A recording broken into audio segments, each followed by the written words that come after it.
And we are equally excited to have, all the way from Los Angeles, California, we are so honored to have him here tonight to do some comedy for you. One of our very favorite stand-up comedians, great Patton Oswalt.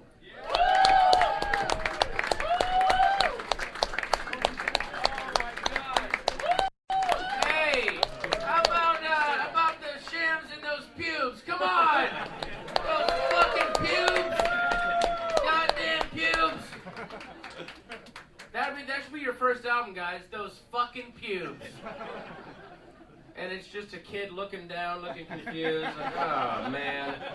Those fucking pubes. Seeing a ninth grader yelling, it's all lies, God is dead, really brought me back to YMCA sailing camp when I yelled that same thing. Only I didn't have a room full of hipsters cheering me on. I had a bunch of fucking scary Christians from Sweden that beat the living shit out of me for yelling that out when we went to Thomas Point.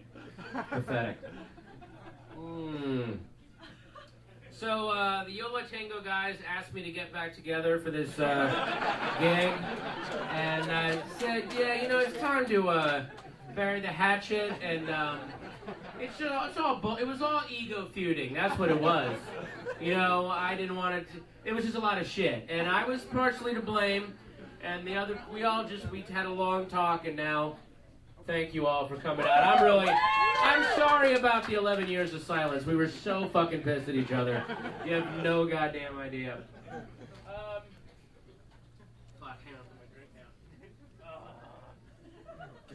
I'm turning into an alcoholic for like really good, intelligent reasons, I think. At least I'm trying to justify it. Where I'm really obsessed with super old scotches now, like 40-year-old single malts.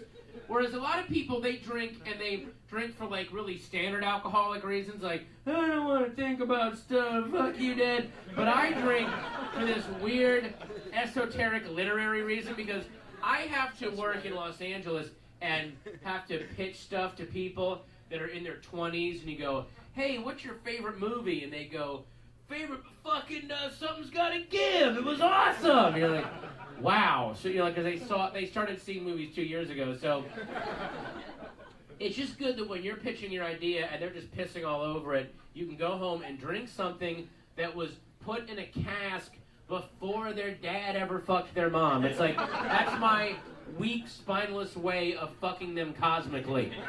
I'm going to kill brain cells with something that's twice as old as you. That's the only way I can justify my existence out here. Because I'm always pitching movies. Here's what sucks, is you have to, in your mind, you think, I'm going to go in and I'm going to pitch the most original movie idea on the planet. And you get in there, and all you do are you reference other movies. And then you feel like the most unoriginal douche-noz on the planet. So you go, yeah, so the factory in the beginning will be like the newsroom and All the President's Men. And then, so I would just love once to go in and pitch a movie like a G-rated movie, but only reference hardcore porno films as if everyone's seen them, like, oh, you know what I'm talking about. So I was going to go, yeah, so in the first act, the kid comes home from college, and he's got his whole future ahead of him, but then his dad has a heart attack, you know? And now it's up to the kid, do I go start my life, or do I now run the little crappy corner store that my dad ran his whole life to pay for me to go to college? So it's like this burden on his back. You know, like, remember in Marines Don't Kiss when she's on all fours in the hotel suite and the softball team's just jacking off on her back and there's just this fucking pool of cum? It's like that kind of weight. You know what I mean? Like, what? Oh my God, like the weight of the world is on me. What do I do? You know what I mean? So then we propel ourselves into the second act when he decides, yes, I will run the fucking store. I'm going to run it. It's like that moment of decision. Remember in Hispanic Mechanic when the guy's fucking her in the ass, the other guy's fucking her in her pussy, and then the guy wants a blowjob. She's like, I don't know if I want all holes filled, but then you can see it in her eyes. You know what? Fuck my mouth. Like that same kind of decision, I will run the store. You know what I'm saying? So then there's all this store's not doing well, and what do we do? And then it turns out in the third act, the stained glass window on the second floor of the family house is worth like $100,000. So all along, the irony is that is the money that they can save the store with. Like, I don't know if you remember when you saw The Greatest Glory Ever Hold, when the guy hires her to find the guy with the question mark shaped birthmark at the base of his cock, and she sucks off the pizza guy, and the cable guy, and the pool guy, just sucking dicks left and right, sperm flying through the air, and then at the end, ironically, it's the guy who hired her. He just wanted the best blowjob in Vegas. It's that same kind of irony. So, do you want a treatment on Monday? What do you think? Woo! You like that? You sons of bitches.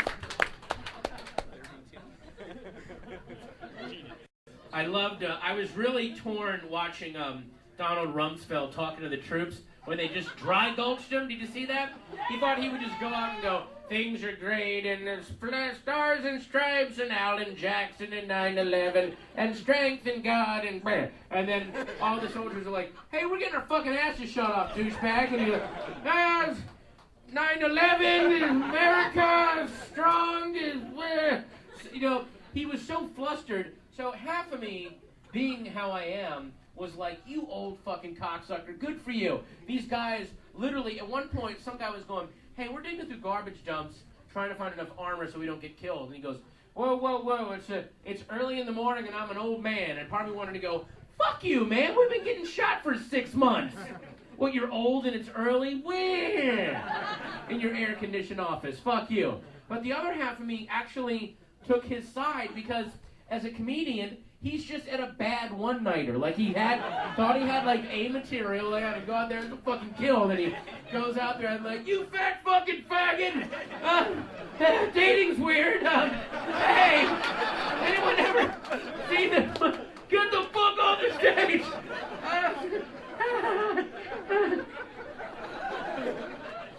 Kind of felt for him.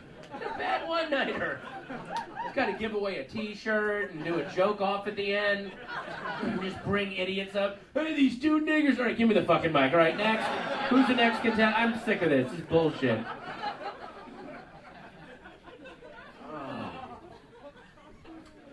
So, I just got, and please don't fucking applaud when I say this, because I hate when comedians say either this or I just got married or I just had a baby, and everyone goes, woo! But I just got engaged, and The thing is, everyone getting engaged, everyone thinks it's this amazing thing, and it was a beautiful moment when it happens, and I think it stays beautiful for the girl. You know, like, she's like, yeah, look at this fucking rock, this is great. But for the guy, after you actually ask the initial question and she says yes, it kind of blows. I'm sorry. It's not, because I'm a fucking nerd, and in my world, when you give someone a fucking ring, you should get, like, powers, or there should be a secret door that opens up, or, you know what I'm saying? Like, nothing is different the next day. I mean, she's still beautiful, and I'm in love with her, and she's great, but we're just engaged, and she has a ring, and I'm just still this guy. You know what I'm saying? There should be, like, and also, I hate the word engaged, because that sounds like you're now in combat, or you are fucking locked on a course of fucking, you gotta fight now. Like, instead of engaged, there should be like a word like super fucking. Wouldn't that be great? Like, if you give her the ring, there's an extra vagina that appears, that when you fuck it, it turns Cheetos into ab muscles. Like, I should get something. She got a fucking ring, I didn't get nothing. God damn it. Hey man, I heard you got engaged. Engaged? I'm super fucking! It's awesome! Give me those Cheetos! Fuck, I love Cheetos. I really do.